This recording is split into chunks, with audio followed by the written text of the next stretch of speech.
बोले कृष्णचंद्र भगवान की जय, उमापति महादेव की जय। आइए कपिल भगवान की अवतरण की कथा और उनके विवाह की कथा सुनते हैं।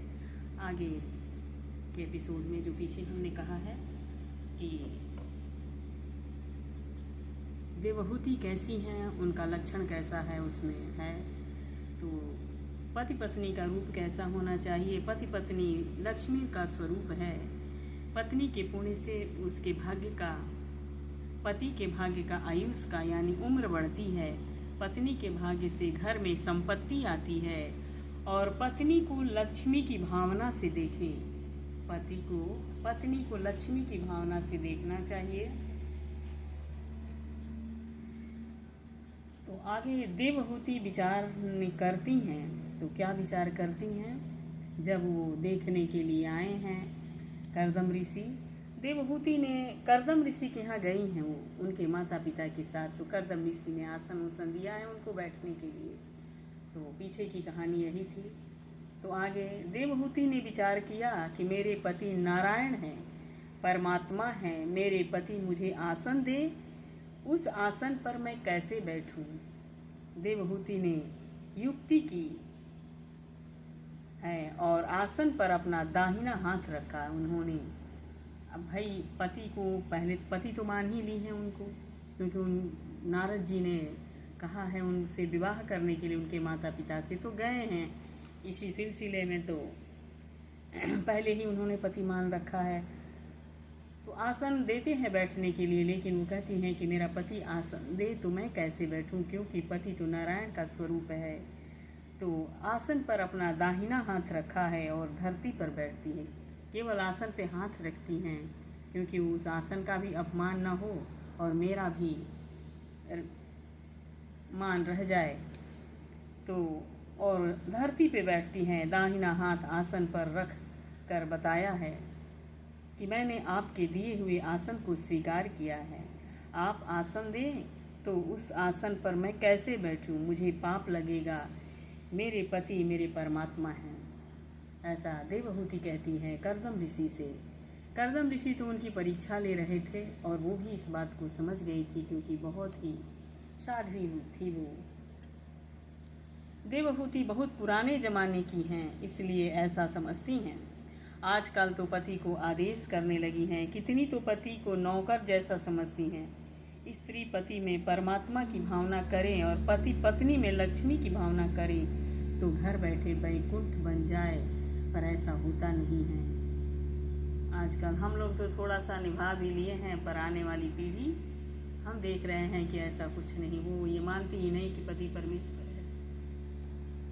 पति एक बार मान भी जाए तो पति भी वही स्थिति है, पति भी नहीं मानते हैं।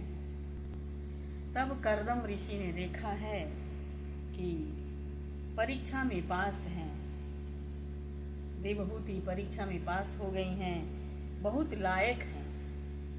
मनु महाराज ने कहा मैं कन्यादान करने की इच्छा से मैं यहाँ आया हूँ, इस कन्या को आप स्वीकार करें। मनु महाराज कर्दम ऋषि से कहते हैं कि मैं कन्यादान की इच्छा से मैं आया हूँ, आप मेरी कन्या को स्वीकार करें।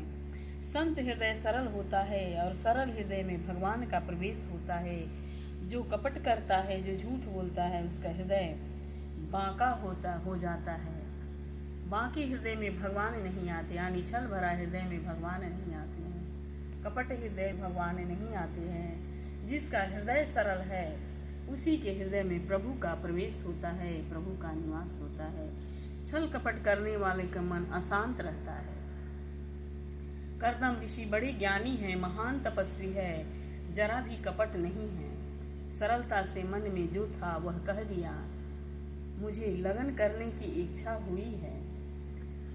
महान ज्ञानी, महान भगवत भक्त हैं। जो मन में था सो सरलता से कह दिया है कर्दम ऋषि ने कि मुझे लगन करने की इच्छा है। मनु महाराज ने कहा है कि मुझे कन्यादान करने की इच्छा हुई है, यहाँ दोनों की इच्छा है। मैं आपको कन्यादान करने के लिए आया हूँ, आप इसको स्वीकार करें। कर्दम ऋषि ने कहा कि मुझे लगन तो करना है, मुझे सावधान होकर लगन करना है, ऐसे नहीं करना है। जो सावधान हो करके लगन करता है उसका गृहस्थ आश्रम सन्यास से भी श्रेष्ठ हो जाता है। लगन करना महान पुण्य है। लगन यानी शादी करना कोई खिलवाड़ नहीं है, वो भी महान पुण्य है, लेकिन सावधानी के साथ, सावधान से। लगन के समय ब्राह्मण लोग वेद मंत्र बोलते हैं। सावधान होकर लगन करने का क्या अर्थ है? तो बताते हैं कि लगन के समय ब्राह्मण लोग वेद मंत्र बोलते हैं और कहते हैं, वर कन्या सावधान सावधान, शुभ लगन सावधान। 3 बार बोलते हैं। वे जानते हैं कि लगन होने के बाद ये दोनों गाफिल हो जाने वाले हैं, अब ये सावधान रहने वाले नहीं हैं, इसीलिए सावधान बोलते हैं। कर्दम ऋषि ने कहा कि मुझे सावधान हो करके लगन करना है। मनु महाराज ने पूछा, सावधान होने से आपका क्या अर्थ है, क्या तात्पर्य है? कर्दम ऋषि ने कहा कि मेरा लगन काम का विनाश करने के लिए होगा। कर्दम ऋषि ने कहा कि मेरा लगन काम का विनाश करने के लिए हुआ। वेदों में वर्णन है कि जीव और ईश्वर दोनों साथ में ही रहते हैं। ईश्वर जीव से कहीं दूर नहीं रहता है। ईश्वर जीव को देखते हैं, किंतु ये जीव ईश्वर को नहीं देख पाता है और न ही देख सकता है। जीव और ईश्वर दोनों के बीच में एक पर्दा है। कर्दम ऋषि ने मनु महाराज से कहा है, वह पर्दा होने से जीव को ईश्वर का दर्शन नहीं होता है। काम ही पर्दा है। जीव और ईश्वर दोनों के बीच में काम है। काम रूपी पर्दा होने से जीव को ईश्वर का अनुभव नहीं होता है। यह जीव अनेक जन्मों से काम सुख को भोग रहा है। ये शरीर ही काम मैं है, इसीलिए काम को छोड़ना बड़ा कठिन है। माता पिता के मन में काम का वासना जागृत हुई, तभी शरीर का जन्म हुआ और शरीर के मूल में ही काम है। काम शरीर को नहीं छोड़ता है, ऐसा कर्दम ऋषि मनु महाराज से कहते हैं। तो आगे कर्दम ऋषि ने कहा है कि मेरा लगन काम का विनाश करने के लिए हुआ है, या मैं करूँगा काम के विनाश करने के लिए। धर्म की मर्यादा में रहूँगा। विवेक से काम सुख भोग करके मुझे काम का नाश करना है। मेरा भोग भोग के लिए नहीं है, त्याग के लिए है। मुझे काम का त्याग करना है। काम का त्याग करना बड़ा कठिन है। विवेक से मैं काम सुख भोगूंगा। काम का सुख भोग करके काम का त्याग करने की इच्छा रखता हूँ। मेरा लगन काम का विनाश करने के लिए होगा। मुझे भगवान के चरणों में जाना है। श्री कृष्ण दर्शन में, श्री कृष्ण मिलन में काम विघ्न डालता है, ऐसा कर्दम ऋषि मनु महाराज जी से कहते हैं। भोग भोग के लिए नहीं होता है, भोग त्याग के लिए होता है। जीव एकदम त्याग नहीं कर सकता है, इसलिए वेदों में काम सुख भोगने की आज्ञा दी है। वेदों में काम सुख को भोगने की आज्ञा दी गई है। वेदों का तात्पर्य त्याग में है। भोग के लिए भोग नहीं होता, त्याग के लिए ही भोग होता है।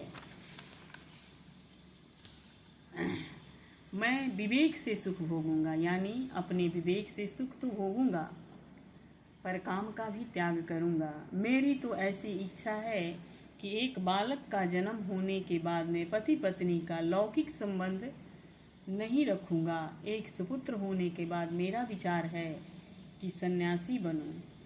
मैं सन्यास लूँगा, कदाचित सन्यास ग्रहण करूं और घर में रहूं तो एक घर में भाई और बहन जैसा पवित्र जीवन पति पत्नी के साथ बिताऊंगा, ऐसा कर्दम ऋषि मनु महाराज से कहते हैं। ये सारी बातें उन्होंने बताई हैं, बता रहे हैं मनु महाराज से कि शादी के बाद मैं क्या करूंगा, कैसे रहूंगा।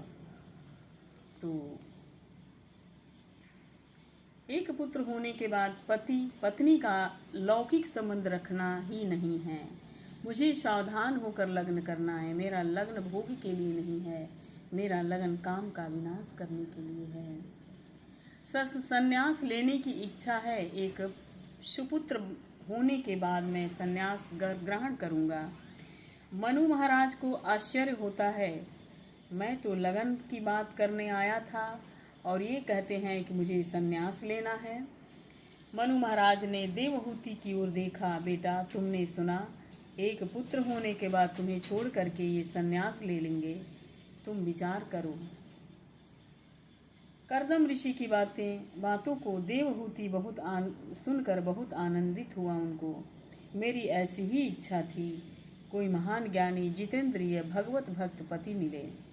ये सुनकर देवहूति भी बहुत प्रसन्न होती हैं। अपने पिताजी से कहती हैं कि पिताजी, मुझे भी ऐसे ही पति की आवश्यकता है। मैं ऐसे ही पति चाहती हूँ, भगवत भक्त पति चाहती हूँ, जिससे उनकी संगति में मेरा भी कल्याण हो। पत्नी है नौका और पति है नाविक। नौका ना हो तो नाविक कभी किनारे नहीं जा सकता। नाविक को नौका की ज़रूरत है और नौका को नाविक की ज़रूरत है। पति पत्नी का पवित्र संबंध संसार सागर तारने के लिए है, डूबने के लिए नहीं है। प्रभु के चरणों में जाना है, संसार सागर के पार जाना है। कहती हैं देवहूति अपने पिताजी से, मेरे पति देव जो बोलते हैं मुझे बहुत अच्छा लगता है। एक सतपुत्र उत्पन्न होने के बाद वे संन्यास ग्रहण करने की इच्छा रखते हैं, यह उचित है। मेरे पति देव संन्यास ग्रहण करेंगे तब मैं भी सन्यासी के जैसा ही जीवन बिताऊंगी। मैं ध्यान करूंगी, मैं जप करूंगी। मेरी ऐसी इच्छा नहीं है कि मेरे पति मेरे अधीन रहे, मुझ में आसक्त बना रहे। एक सपुत्र उत्पन्न होने के बाद उनको संन्यास लेने की इच्छा है, यह उचित है। हम दोनों का संबंध संसार सागर तारने के लिए है, डूबने के लिए नहीं है। अपने पिताजी से कहती हैं देवहूति, वर कन्या की सहमति हुई है, फिर तो विधि पूर्वक लगन किया गया है। उसके बाद दोनों की सहमति हुई है, उन्होंने स्वीकारा है कि मुझे ऐसे ही पति से विवाह करना है। और तब जाकर के उनका विवाह का लगन तय किया गया है, विधि पूर्वक लगन संपन्न किया गया है। मनु महाराज ने कन्यादान किया है, वर कन्या को अनेक आशीर्वाद दिए हैं, वस्त्र आभूषण दिए हैं। मनु महाराज अपने घर को लौट गए हैं। वहीं पे लगन करके अपनी कन्या का दान करके वापस घर को लौट आते हैं। देवहूति ने विचार किया कि आज तक मैं राजकन्या थी, अब मैं एक ऋषि पत्नी हूँ। मेरे पति देव तपस्वी हैं, मुझे तपश्चर्या करनी है।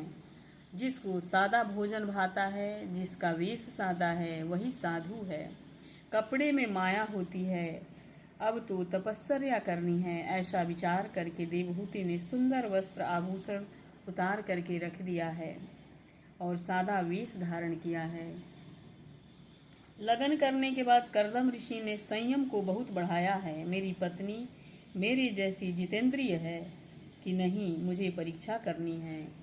और इसके बाद भी कर्दम ऋषि देवहूति की परीक्षा लेते हैं। मुझे परीक्षा करनी है।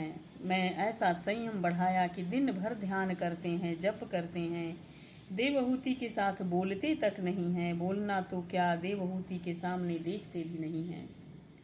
देवहूति अति सुंदर है, पति पत्नी में अतिशय प्रेम है, एक घर में है, मौन है। पति पत्नी के जीवन में बहुत सा समय बातें करने में चला जाता है। और आज तो भैया शादी के क्या नाम चर्चा हुई, तभी से बातचीत शुरू हो जा रही है, तो कुछ कहना ही नहीं है। और यहाँ शादी के बाद भी कर्दम ऋषि बोलते नहीं हैं, ध्यान में रहते हैं। बोलने की तो दूर की बात है, उनके तरफ देखते भी नहीं हैं और एक ही घर में रहते हैं। पति पत्नी में अतिशय प्रेम है, उसके बावजूद भी बहुत प्रेम है। देवहूति अति सुंदर है, बोलते नहीं हैं।